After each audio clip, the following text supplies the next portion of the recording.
Hello, great people. How are you? Hope you're doing well. And as usual, if you are not okay, it is okay not to be okay. Good and brighter days ahead. Welcome to another episode of Mental Health Awareness with Counselor Grace. Thank you so much for your time. Thank you for liking, subscribing, commenting, and watching the previous videos. You are in the safe space. In today's episode, we are going to discuss the signs or the ways you can tell that someone is suicidal. Yes, 15 ways to tell that someone is suicidal. What is suicide? Suicide is the act of someone taking their own life. Um, and the studies shows that in every 40 seconds, someone dies through suicide or from suicide. So it's something that is rampant, and it's something that touches each and every one of us. It has maybe it's the thoughts that maybe you have, or you are one of your relatives or friends have gone through this, or family member, or you are a survivor. Okay, you attempted suicide.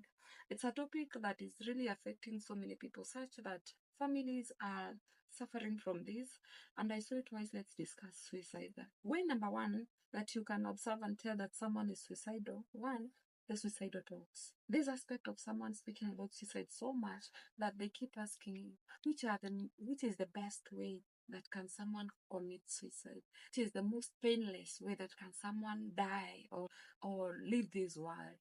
Okay, what if I die today? What would change in your life? Those kind of hints. Someone is telling you, it's like he's doing their own research or they are doing their own research to identify how they can easily commit suicide. This aspect of suicide is something that your mind wants it, but your body fears it because it's painful.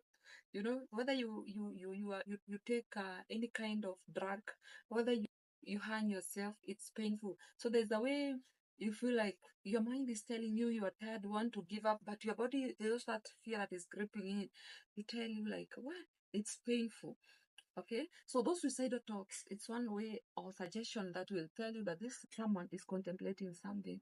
Also, giving away your prized possession, or people giving away their prized possession. Why am I saying this? It's good to give, and there are people who give, but there are unusual things there are unusual way of giving that someone can do and tells you that this somebody is like they are going somewhere. If somebody gives something that they use on daily basis and they feel like they need to give it out, it's something to question, because for them they feel like they have come to the end of it and they are not going to use it anymore. But as for you, you are taking it as a gesture of love. That doesn't mean that giving is bad. Giving is good. But now when someone gives their prized possession as if they will never need it in life, it is something else. Okay? Another way to tell is that somebody is involving themselves in risky behavior, such as reckless driving. And when you ask them or you try to reach out to them and ask them, why are you doing this? They tell you, people only live once. I want to drive at high speed so that if I can cause an accident, I'll just die instantly. That one tells you that this person, they have suicidal ideations. Also, there's emotional outbursts.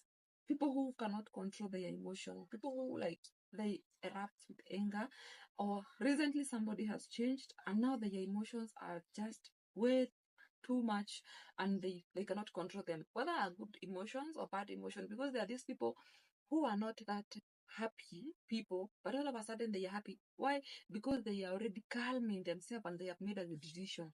Being extra happy doesn't mean that someone is so much okay. It can also communicate something to you that this person is not okay. Something else is going on in their mind. Another way to tell body language. How does someone show you that they're suicidal? One, if they try to distance themselves from people, they always want to be isolated. They cannot give you eye contact when you're talking to them. Maybe you are talking about the topic of suicide and you're asking them, are you feeling like you're worthless? Are you contemplating suicide? The kind of gesture this person tells you more. Does it sit well with him? Can they face you with confidence when you're discussing this topic of of suicide with them. Or another topic, is this the same person? There's that aspect of someone changing. There's the way someone normally, but there's another way, there's another gesture someone is giving you, and it's like, I squeeze so and so, ayuko peke yake. That thing. Another way is clear is that if somebody, they ever attempted suicide early, there's a possibility of it reoccurring once again. If somebody ever attempted suicide, kindly keep them on check, because depression is not a one-day thing. At times, maybe they were saved or they never died, but they might go back to the same thing and find themselves again trying what they didn't accomplish. Sudden urge of writing a will or sudden changes to their will.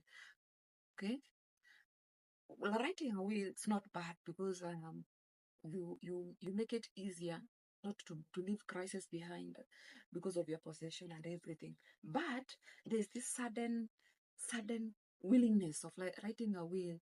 Try to reach your loved one and ask them, why are you writing will at this time? Why not the other time, or why not in future? Because as for them, they know that they are coming to closure, so they want to leave everything in order. So that aspect of someone, all of a sudden they want to write a will, but it can also communicate something. Another thing is obtaining a weapon. For example, a gun. If someone obtains a weapon and they are not in gaming, maybe they are using it in shooting gamings, they are not in something that they are using that gun, or their life is not in danger, there should be questions surrounding that, because at times they might obtain such that weapon, such as a gun, and it is for self-harm. So observe also on that. If someone all of a sudden they have obtained a weapon and they have never had an interest in it, or they are not protecting themselves from anything, it tells you. So another way to check whether someone has suicidal ideation is constant low energy. Constant low energy is popularly known as the people with depression. If now somebody is always low, they have no energy to do anything, they are just low, they don't have vibes. Even if you feel low, at times you feel high, but now you realize that this someone is constantly low of that. That one tells you that maybe this person is contemplating something. If somebody is now abusing drugs or alcohol, that reckless way of abusing drugs and alcohol also tells you that someone might be contemplating suicide. They want to do to cause self-harm unto them and to the self. Then another thing is dissociating yourself with social life. Somebody was all bubbly, jovial, liked hookups with girls or boys, and they like to go to social events and everything, but all of a sudden they cut it. They don't want to associate themselves with now the social life. That one is a sharp indicator that this person might be contemplating something, but because people know him well or her well, they feel like, let me dissociate myself from people so that they cannot know what's planning. Another thing is loss of interest in things that they cherish doing.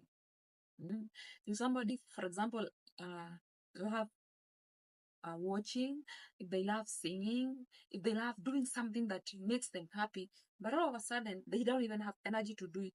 You observe it and you realize, no, this person no longer do what they no longer like what they do, and they no longer involve themselves in activities that they feel that they cherish doing. It's also an indicator that someone might be contemplating to commit suicide. Another thing is self-harm. If someone keeps self-harming themselves, it's not first time, not second time, somebody is injuring themselves, somebody is trying to do every sort of things, they hate themselves. From certain perspective, they don't love themselves, they keep harming themselves. That tells you that this thing might escalate to another height and this person might commit suicide. Another one, and I think it's the last one, is happiness and calmness. Yeah, people might wonder how, if someone is happy and calm, you should watch out. If someone was not that way, or they are never that way, or that is not their usual, you should be worried when someone is all over happy, or all of a sudden happy, bubbly and calm. Why? Because maybe they have already planned their plan, and they have planned how they will execute it. That is suicide. And now they are at peace because they know I'm just waiting for this day when no one is in this compound and I'll do it. So they are happy now that it is coming to an end. Have you related to any of the signs? Okay. Have you observed it with person that you love or close friend? First, a disclaimer doesn't mean that if someone is possessing or showing, depicting one or two signs, they are suicidal. But it's good to check on person. It gives you a reason to check and get clarification from this person why they are doing things the way they are doing and why they are behaving the way they are behaving. Kindly let's uphold the culture of checking on each and every one of us. Each and every one of us right now is going through something hard. Something is draining them, and the only way people think the way out is giving up, and it's not the way to give up. If it's you or someone that you love, seeking help is not a sign of weakness. Instead, it's a sign of strength. Seek help. Kindly look for a professional therapist or a professional counselor, psychologist. They'll help you and they'll guide you, and they'll help you to address what is really causing you to feel like you are not worthy enough, like you need to give up and you need to exit this world. Imagine you never brought yourself to this life and you have no right to take your own life. Okay? I know it's hard. I know I cannot understand you, but I know it is workable. There's nothing under the sun that God has not given us a way to resolve it. Kindly speak up. Take that first step. I know it's the hardest step to seek help, and I know you'll get the help that you need. Look for friends who are not judgmental. That's why I recommend therapy, because if you go to a counselor, whatever you disclose to them remains between the two of you. It can never go out. So whenever you are looking for friends that you share with, look for a friend who is sensitive and friend that you know you can bank on. If you don't have such kind of a friend in your circle, look for that professional therapist who you can confidently share with them what is really ailing you. Seek help, and you will overcome this.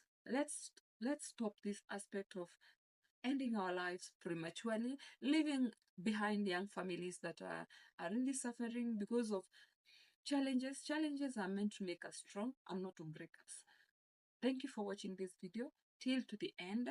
I know you've gotten something from it, and if there's a topic that you want me to discuss, kindly comment on the comment section below and guide me and tell me that, Grace, next time we want to discuss, you want you to discuss this so that we can understand it. I'll be glad to work on it. Thank you for now, and bye bye.